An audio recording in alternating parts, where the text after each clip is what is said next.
ToonGrin.com.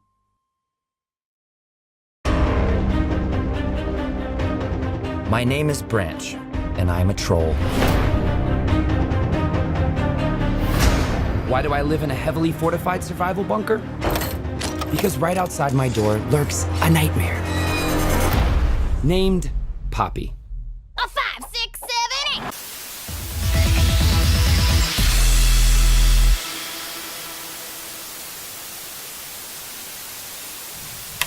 Hello and welcome to Watchin' Stuff, the show about watching stuff. And today, I, Nero, your beloved Italian-American New Yorker, now living in Arizona. God damn, it's hot over here. Host, along with my Canadian counterpart, WHYBOY. Shut the fuck up. We're going to be taking a look at DreamWorks' next classic, and sadly it's not Boss Baby, which is fucked up that that's the good one. We're taking a look at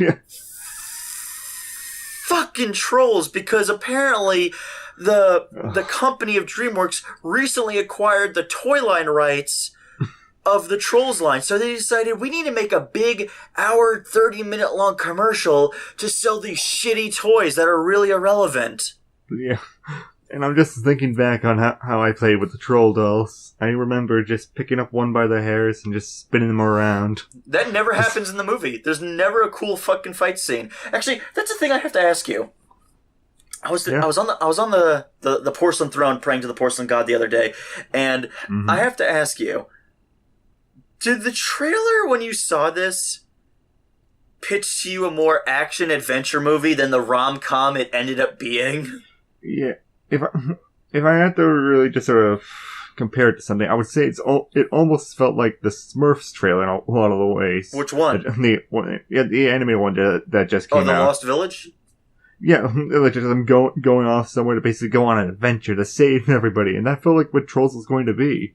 But yeah, it's not an adventure story. It's a romantic comedy story. Yeah, it's like a rom-com. Like, it feels like two separate movies, because on one hand, you have the setup. There are the Trolls, which are going to be our protagonists, and they live in a world that coexists with a large race of, they're basically ogres or orcs, but they're called Bergens. Now, Bergens are basically these big, dumb fucking creatures, and when we mean dumb, we mean really fucking dumb. They're so dumb they can't seem to understand how to feel happy, which we'll get to the reason why the movie falls apart then. But the only way they can actually feel happiness is by eating a troll. I love that setup. And yeah, I really loved too. It felt like that was just like the moments like, oh my god, this is surprising us. This is actually pretty dark for the beginning of a Trolls movie. That's such a dark that's such a fairy tale, grim kind of thing. Where it's like, oh man, that's really kind of messed up. Alright, where's it go from here? It turns out that it's actually more of a rom-com. Oh, so it's really nothing. So the basic setup is that these creatures celebrate something called Trollstice, where they will partake in eating trolls to feel happy once a year. So you have the king of the trolls has a son called Gristle. Actually, the king is also called Gristle, so Gristle Jr. is the name of the kid. Yeah. And the idea is that Gristle Jr. is going to have his first Trollstice, so he's going to have to eat his first ever troll. So the character called the Chef, and yes, the character doesn't actually get a name, it's just referred to as the Chef. Yeah. Eat it, DreamWorks. You stop being lazy. just give her a fucking name. It's simple as that. We continue on. What does Chef do? So the Chef is supposed to feed the troll, the Bergen Prince a troll. Obviously, feeds the prince. Turns out the trolls are gone. Trolls all ran away because the trolls realized, oh shit, we shouldn't stay here. Yeah, we don't want to get eaten. Yeah, like the tree they all live in is in the center of the Bergen town, and I guess it must have taken years, because this must have been such a common occurrence that it kept happening, that the trolls eventually pulled all their heads out of their collective asses and realized, oh smokes, we should dig a tunnel under the tree and leave. And they do. Yep. And so they managed to do that, and then away, and Chef's just kicked out of the kingdom, just sort of ostracized and all that. Right away, the king's just like, Chef's fault. I prepare the damn food. I mean, shouldn't you have hunters? Or gatherers for the food? Well, the chef kind of just go to double have double jobs as hunters as well, I guess. So yeah, the chef gets kicked out, so her motivation is she's pissed that she got booted out. She just wants to get back into the kingdom and then take over it because you need a generic villain motivation. Because for some reason, and I don't know what it is with DreamWorks, it seems like DreamWorks can't do films, or at least they don't do financially successful films unless there's an antagonist. Because Peabody and Sherman technically didn't really have a villain. Like, the girl was a bitch, but that was it. She wasn't like some de facto villain. Well, I would say the antagonistic character was the social services worker. But the social service worker was just doing their job in a way, because he wasn't exactly the greatest father either. Yeah, that's just sort of the difference why that film works a lot better than them. Like, the antagonistic sort of force was more realistic, more grounded and such. Here, the chef just felt like they just wanted a bad guy. Yeah. It's like how... Okay, you know what it's like? It's like in Shrek 1... Farquaad is only there because if Farquaad wasn't there, Shrek wouldn't have anything to do. Yeah. Because, like, Farquaad needs to put the other fairy tale creatures in the swamp for Shrek to get off his ass to be like, get these fucking bastards out of me swamp! Because, like, otherwise nothing would happen. So, like, with the chef, it's like, if you didn't have the chef, I mean... Yeah, where's the conflict gonna really come from? And you're like, yeah, I guess. Yeah. Even though you could have had the Bergen Prince maybe leave to go find the trolls, he connects with them on an emotional level and realizes what they do is wrong, and maybe teaches the Bergens to change their way. And he learns how to grow as a person on this adventure, and that's where happiness comes from: is letting people into your heart and thus having friends. Well, Nero, I feel that those are all really good ideas. I really, really am for you there. But wouldn't it be better to just have a time skip a few years in the future and have all the trolls singing?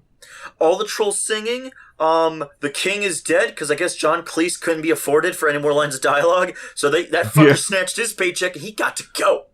And then they had the son take over, and you know what? I can't say this any nice way, but to Erica Rivnoho, I'm assuming I'm pronouncing your name right, and if I'm pronouncing it wrong, I'm going to level with you. I don't care.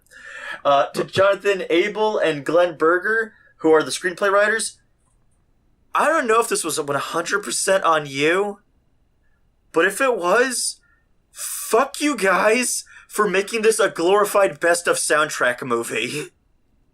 Yeah. The fact that your fucking characters break out and just sing popular songs, you don't create original songs except one?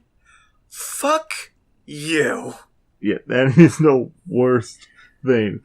Like, we had just watched Sing before this, and I was just in the mindset, it's like, oh, I really want to just see a new animated musical movie that's just really just going to make things wow and pop. I like how hilariously kind of fucked up ironic that is, because I remember, before we sat down to even watch Trolls, you're like, Neri, you know what I'm kind of jonesing for? Oh, what's that? I'm kind of jonesing for a musical. Why, you didn't get your fix with Sing? Oh, come on, we both know that's not a musical when you only have singing in the beginning and, like, singing at the end. Oh, so you want, like... Yeah. You want, like, something where there's, like, singing throughout the movie. Yeah, where the songs have, like, meaning and purpose. What about Moana? Yeah, but what about one that isn't a Disney movie? Oh, okay, watch Trolls. Was this pitched as a musical? I thought this was an action-adventure movie. But no, it's a straight, crappy pop musical. It's a musical fucking rom-com. Two things you shouldn't combine. Rom-com with anything, and musical. Well, that's not fair. There's plenty of good rom-coms out there. You know, this is just trying to be like several different things at the same time. Yeah, and honestly, I think it only became a rom-com a little bit after the fact, because I can't help but think they were like, we just got Justin Timberlake. Holy shit. Oh my god, he's the romantic heartthrob. Come on, guys. Let's just throw him out there. Let's make all the girls squee.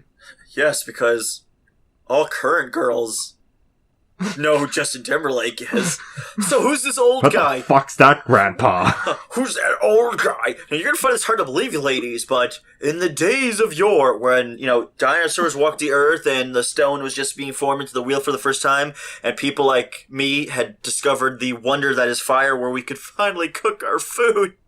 You're gonna find it hard to believe, but boy bands used to roam the earth, and they weren't all miserable cunts like Justin Bieber. They were actually somewhat decent groups of dudes who could kind of make catchy songs. Mostly sucked, and Justin Timberlake was part of that. I don't know if he was NSYNC or Backstreet, and I'm sure someone in the comment will answer that. Don't care. I know who you are, because you're writing it down right now. I don't really care which boy band he's from, because I guarantee you, I thought their band sucked. And I got news for you. NSYNC and Backstreet Boys do indeed suck. Yeah. Even though, I'll be honest, I did listen to a lot of Backstreet Boys when I was younger. I listened to some of their music, and some of that shit was kind of catchy. They still suck. Just like this movie. So, you think the movie's going to be, so there has to be a setup in which how things play out. Well, the chef manages to find the hidden troll village. Now, she manages to find the hidden troll village because the lead character named Princess Poppy, who's an asshole, by the way, decides to throw the biggest rave imaginable with bright, colorful fireworks and loud, bombastic music.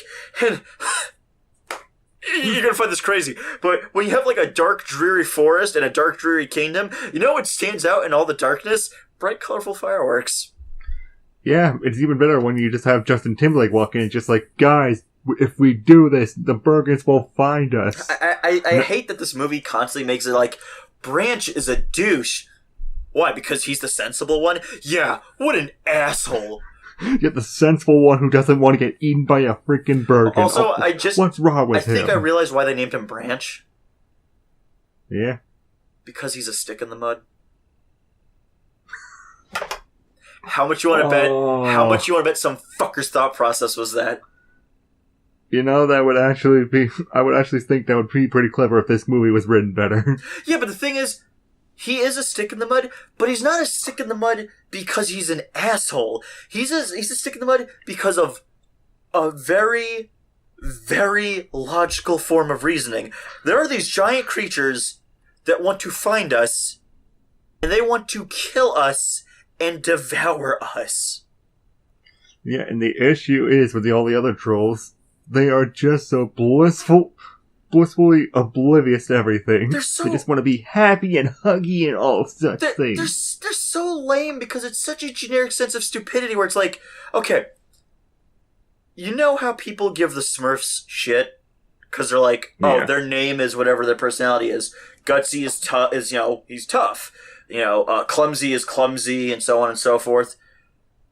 At least each Smurf, despite being one name, that might be one trait per character, but it's a trait. Yeah.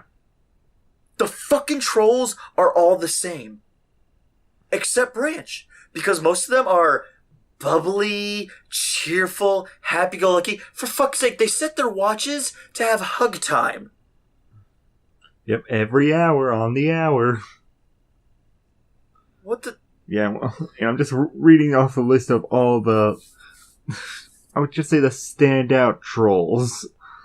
Well, they had like the squad of 5 that went with Poppy on her adventure. Yeah, this is the worst squad that I ever seen in an animated movie, because they don't really do anything, this squad. They just get captured. Oh, there's equally a worse squad. You never saw Suicide Squad, but, I mean, that squad was pretty fucking terrible. Nobody on that team actually had any skills that worked. Well, at least they were still the focus of their movie. That's true. They didn't disappear for a portion in a fanny pack. Yeah. And it wasn't just like the Suicide Squad's out of the movie for this time, but when they're back, it's like, oh yeah, they're the best team ever. But no, we got Cooper, a giraffe-like looking troll, as said on Wikipedia. It's just sort of like the most ugliest design out of all the trolls. That was the character in the trailer where I realized I wasn't gonna like this movie because he shits himself when he sees the Bergen chef and cupcakes come out of his ass. Cupcake? Yep, just this simple crap joke. It's even more disgusting because Poppy holds up the cupcake to offer it out as food, and all I can think of is like, do you eat something that comes out of someone else's rectum? And I know it's like why are you focusing on that? Because when everything else is so kind of bland or uninteresting, your mind just sort of zeroes into something where you're like, wait a minute, what? It is pretty disgusting, if I say so myself, even if it is all animated in such a fluffy style. Oh, God, there was Cooper, there was the two twins, Satin and Chanel. Satine, yeah, and they were just twins. They were trolls who were connected by hair? Yeah. I don't even... Again, and then I start to think, how does that work? Like, my mind starts just drifting off, and I'm like, is it like conjoined twins, but did the eggs separate in the womb, but the hair follicles are connected? And that's where my mind goes for like the next 30 minutes. Then we have Biggie, who's big. Was this just the fat one? Yeah. Okay, yeah. There was a fat troll, which they might as well just have called, like, Fatty. Well, it's Biggie. That's basically the same thing. They went for the one that's like a PC way of calling somebody fat. Yeah, but he did have a second little trait. He had a little worm friend named Mr. Dinkles. You know, some people, the phrase "dinkles" is slang for dick. Yep. And then the last of the great squad is named Guy Diamond.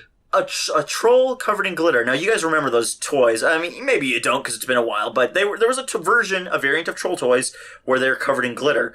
Well, the cool thing about this movie is they're able to, take attributes from the toys and tie it into the movie as superpowers. So that's kind of cool. So the trolls can do kind of cool things with their hair, except when they don't.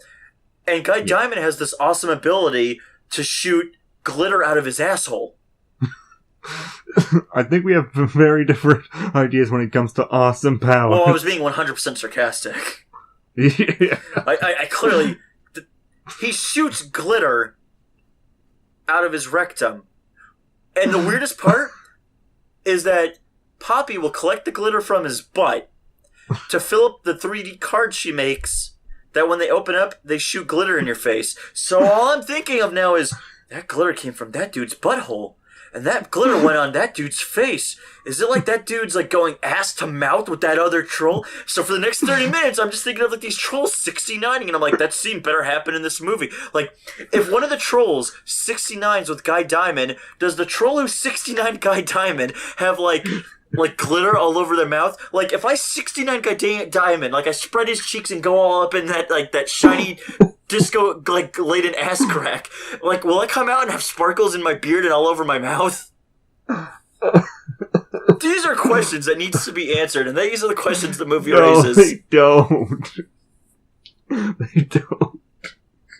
So okay, after the Bergen chef shows up and she steals Poppy's friends, she's going to go to the kingdom and actually serve them as food. We get that. So Poppy's going to go on an adventure. She goes to Branch for help. Branch obviously is like, no, I'm going to stay safe in my bunker because I don't want to die or get killed. Poppy, who's a bitch, decides to invite everybody from the village into his bunker just because she knows it'll upset him. What a vindictive whore. After that, she goes on an adventure, sings a terrible song, by the way, is saved by Branch because she's an idiot. They get to the the not-so-magical kingdom of the Bergens, where they have to save their friends, and it turns out they meet a scullery maid named Bridget. By the way, these names are very random.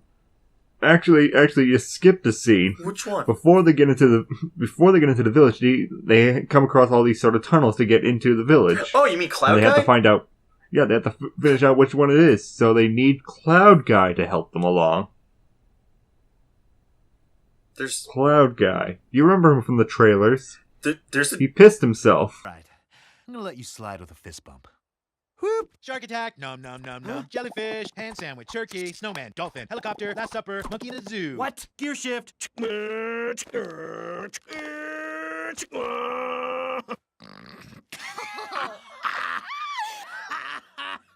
Okay. Now I'm thinking we hug. And then I just start thinking to myself, what is the anatomy of this entity? How does a cloud have a face or the ability to urinate? Does he 69 with Guy Diamond and get glitters all over him? I don't know. This needs to be rectified with Guy Diamond's shiny rectum.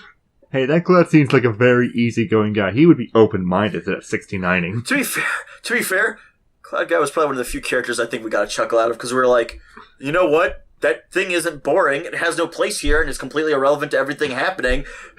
But it's kind of creative. No, I did not think that at all. Like, geez, when they came out, such as like, okay, we just saw you, and now you're gone. Yeah, isn't it Why weird? the fuck did we need him? I swear to God, the trailer was indicating that was going to be a main character. Yeah, I thought that was going to be like the donkey to the whole like dynamic. Yeah. No, there's one scene. A fucking cloud with kicks on shows up, pisses itself, and leaves. And we're just like, why'd the whole movie have to stop to have a joke about a cloud dude? Like, did Walt Dorn, the guy who voiced Cloud Guy, did like they owe him a favor where it's like, you could choose one thing we can put in the movie for you to voice. I want a fucking cloud guy with kicks on. I need to be a cloud. That's my dream. Maybe he could 69 that sparkly glitter-looking motherfucker. No, man. You're just gonna have the one scene at the beginning and the one scene at the end. That's it. So, they go into the fucking village, they go to get the friends, and then they meet the scullery maid, which is a kind-hearted Bergen named Bridget. This is where the movie completely, utterly falls apart. It completely does. Till this point, we were just thinking, like, oh yeah, this is just gonna be a whole meh thing. Like, we're liking bits of it where it's going, but we're getting annoyed at some bits, obviously. Yeah, but it's gonna be like an action adventure. They introduce this character, and everything falls apart because they said Bergens are unable to feel happiness unless they eat a troll. Bridget clearly feels happiness because she's smitten with the prince. You cannot set up an obstacle and have it then resolved and act like it isn't resolved. Yeah, and they just continuously just says, like, I can only be happy if I eat a troll. Well, I can only be happy if I eat a troll. Remember when I said to you when we were watching it? I said, so, Prince Gristle, and out of nowhere, my mind goes, when I get bored, my mind thinks, Yeah. I said to you, do you think his dad just, like, begrudgingly fucked the mom to have a son? Like, he was just like, yeah, I'm fucking this woman. I'm gonna have an offspring. Here's your brand new baby boy. Oh boy, I guess I still will never know what happiness is unless I eat a troll. I raised my son. I guess I'll never know happiness until I eat a troll. To be fair, that whole line of thinking does lead to a very funny joke at the beginning, where Gristle basically just asks his dad, like, Dad, will I ever be happy again? No, son. And then Dad just says, Come here, son. Nothing. Absolutely nothing. You will never, ever, ever, ever be happy. So the only joke better than that is when the one really foppish Bergen character played by Rhys Darby, who's just a voice actor I really like, where you said, I bet you he touches little kid Bergens. And I just lost my shit at the notion that he's a pedophile. It was more like, oh, I can be happy too. I'm happy when I touch little kids. That's horrible, but the movie is too, so at some point something had to make me laugh. Yeah. So the rest of the film is the trolls helping Bridget lie about who she is so she could get romantically involved with the prince. You know, not escaping or anything like that. You know the thing that gets me? I wouldn't have had a problem if they were teaching her to just open up more.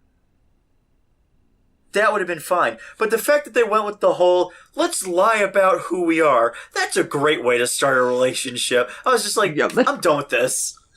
Yeah, let's force happy feelings, everybody. You can't. You can only feel happiness if you eat a troll. Yeah. It's part of the narrative, man. That's the crux. Remember, they get to the end of the film. The prince is like, I don't know what happiness is. What did you feel when you were with Bridget? Did you feel kind of good? I think I was just full on pizza because he's fat. Yeah. And Bridget says, I just felt that too. I thought I was filled with pizza too. Because I'm fat. Fuck this movie. I was ready for action and adventure, which I'm pretty sure the reason the trailers are the way they are. It's to trick you into thinking it's going to be that. Because if they were selling this as a rom-com, no one would go see it. Or at least people may go see it, but I doubt a lot of people. I think the viewership would have been a lot lower if you went in and it turned out to be a rom-com. Yeah, for me, the rom-com aspect was just sort of bland. It wasn't really irritating to me. The troll aspect was the more irritating bit, and what their it feels like whole they just, moral was. It feels like they just threw the trolls in at the last minute. Like they had this script just sitting in one of the drawers down at DreamWorks, and they were like, "Shit, we just bought this toy property. Well, Michael's over there ruining Transformers left and right, and then someone else will come along and ruin G.I. Joe. We got this this toy property we just got. Who can ruin that? Let's just animate it." Yeah. I'll give them credit. At least they didn't do like the Smurfs and just move them to modern day. Yeah, the beginning had a decent idea to it. But just basically the sort of through line for the trolls is like they're all about happiness and such, and it's just about pumping up everybody to just be happy all the time. That's why they even have the 1 hour hug moments. It's like the opposite. It's like the opposite of Inside Out, where Inside Out teaches you it's okay to feel sad. In this one, it's more just like, you just need to be happy all the fucking time. Which, by the way, that's really unhealthy, because it's basically causing you to repress other healthy emotions to have. Yeah, it's the movie is almost trying to reach that point where it is trying to say, you can be sad sometimes, with Branch as well, because he's the one that's being the voice of reason and everything. Yeah, but they don't join the happy cult. But the thing is, they don't treat him like he's the voice of reason. They treat him as the asshole because he isn't like everybody else. Which, by the way, what the fuck kind of mentality of writing is that? You're not like everybody else? Be like everybody else or you're gonna be fucking miserable? That's fucking horrible. It's ironic because the whole lesson to Shrek is accepting who you are. You're beautiful for who you are. That's why when Fiona becomes the ogre at the end and she said, I thought I was supposed to be beautiful. And Shrek just looks at her and smiles and says, Fiona, you are beautiful. Yeah, but not in this movie. Basically, Branch wrote the whole thing is all gray all over because he had a tragic backstory and such. But everyone is just like, be happy, and such. Sing! Don't you just love that backstory? Comes the fuck out of nowhere. We both laughed our asses off. I'm just going to play the clip. The backstory was. I'm just going to play the clip right here. Right here, I'm just going to put the clip of what happened, and we'll just get back to you. Won't. You have to. No. Yes. No. Why not? Why won't you sing? Because singing killed my grandma, okay? Now leave me alone. Okay, you saw that? What the fuck? They just killed her. I think the only way it could have been better is if they saw the Bergen flat out just eat her then and there. Because then at that point I just would have been like, no wonder he's so fucked up. Which makes everyone else an even bigger asshole because it's like this weird, creepy happy cult. Did no one know that his grandmother got eaten? The thing that gets me is it's such a tight-knit community. How would they not know?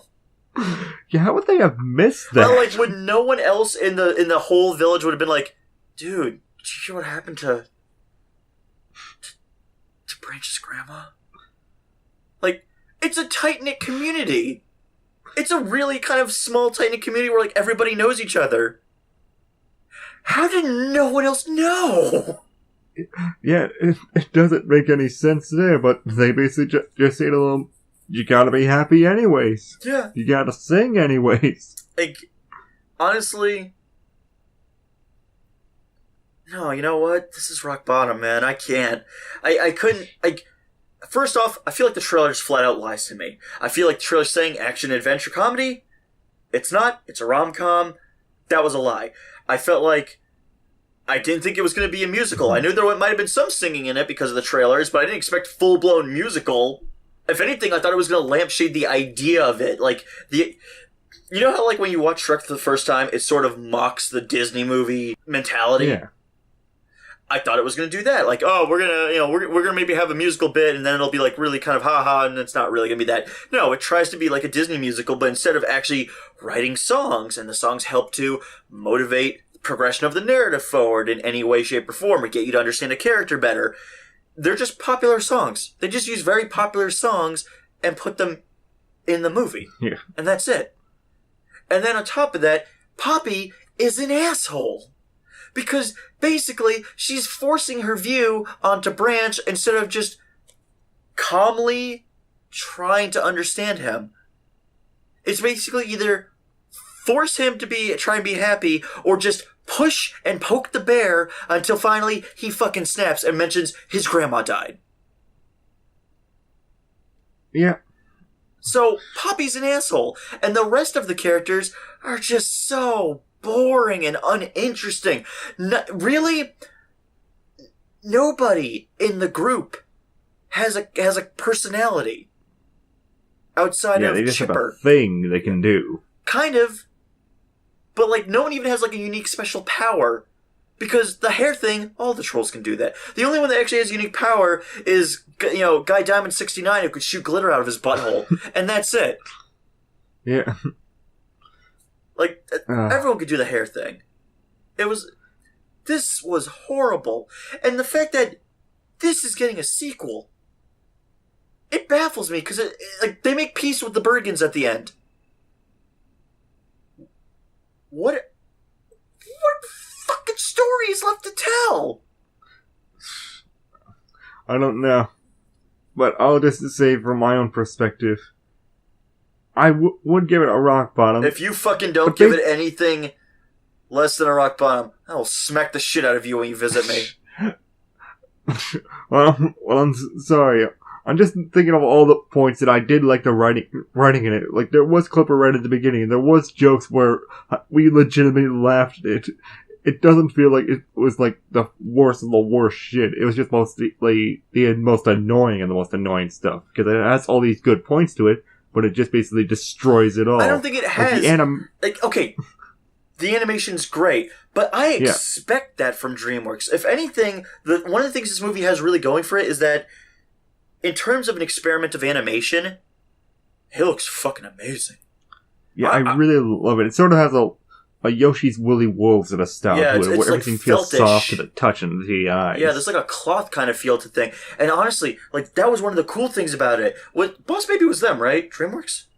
Yes, I believe. Like, it's another one of those things where it's like a good experiment in animation, but at least Boss Baby still had enough backing behind it where you're like, it's still funny, it's still pretty cool action-packed, and it's still pretty imaginative. Here, it's not really that imaginative. They don't even really use their hair that much after a while. Yeah. I definitely laughed at it enough to basically... It basically just rockets right down to rock bottom, that bounces back up to just crud chowder. Because I just laughed at some of the stupidity of it. Like fucking stupid Guy Diamond. I'm still gonna give it a rock bottom. I feel like it lied with the promotion. I feel like the writing... It starts off dark, and you're like, oh, okay. Then it just goes into nonstop wacky comedy, and then I know her grandma's dead, and you're like, what the fuck? And then, like, it just goes back up to, like, goofy comedy and slapstick, and you're just like, fuck this. I understand tone could shift during a movie. That's fine. But Jesus Christ, this is something... This is like a fucking... This is, not even like a normal roller coaster. It's not even like, oh, we're going up and down and up and down. It's just like... Wait for it. Oh, okay.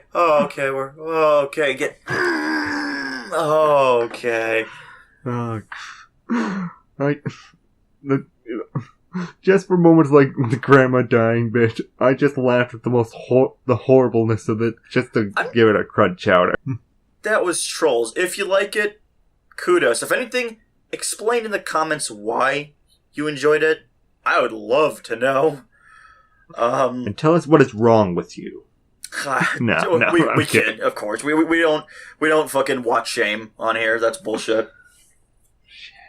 Stop that. Stop that. For fuck's sake. We liked that Dorothy Returns or whatever movie that everybody else hated. Yes, and people can shame us for that as well. People do shame me in the comments of that. There you go. Don't worry, I got slammed on my new Samurai Jack video. Yeah. Yeah, someone called me a piece of shit. It happens. I love it. I love it so much. I love the passion. The fury. It's fantastic. That means our opinions are there. There you go. That was Trolls, guys. This has been Watching Stuff. I'm Nero. He's WHYBOY. Be sure to like, comment, subscribe. Be sure to share through social media. And if you'd like to support us, you can stop on by over to our Patreon, where you can actually pay for a tier, where you can choose what we'll watch on the show. Or if you just want to do it for one of us to review something, give it a more thought-out critique, as WHYBOY and I do, you could pay for a tier to have WHYBOY sit through any movie of your choice. You could pay for me to sit through and have any movie of your choice if you really want to. Yes, and if you want to look fly while supporting us as well, you can go to our Public shirt shop to get any sort of t-shirts, mugs, and any sort of merch that you want. Stickers and all that crap. All on there. Yeah. I myself provide the designs, and WHYBOY helps me come up with them. This shirt I'm wearing, I didn't design this, but I did get it from TeePublic. It's this awesome Alice in Wonderland shirt. I've designed quite a few things on TeePublic. A lot of the stuff we have is pop culture, nerd humor, animation fan humor. You can be sure to check that out. If anything, I recommend if you're a Rick and Morty fan, check out the Rick and Morty shirt I made on there with, was it Drunken Grandpa is what I called it? Yeah. With Crazy Grandpa or something like that. Yeah, with it's Rick Sanchez in the style of Cooking Mama. Yeah. Be sure to check that out, guys. I gotta buy that shirt. I love that design. But yeah, just go to all the links in the description below to just help support us however you choose to. Alright, guys. This has been Watching Stuff. I'm Nero, he's WHYBOY, and be sure to always tune in to ToonGrin and Trolls. This piece of shit is getting a sequel. Unfucking believable. What the fuck's that movie gonna be about? It better be about the 69ing of Guy Diamond! That is the story that we all need! I wonder, do you think when he, jerks it off and he, splooges, is it just glitter shoots up in the air? It's probably like a rainbow that comes out. It needs to be different. Oh, like the gnomes from Gravity Falls, where they puke rainbows? Yes, but it's sprinkles coming out, and it will be painful every time he splooges. Just because I want it to be painful.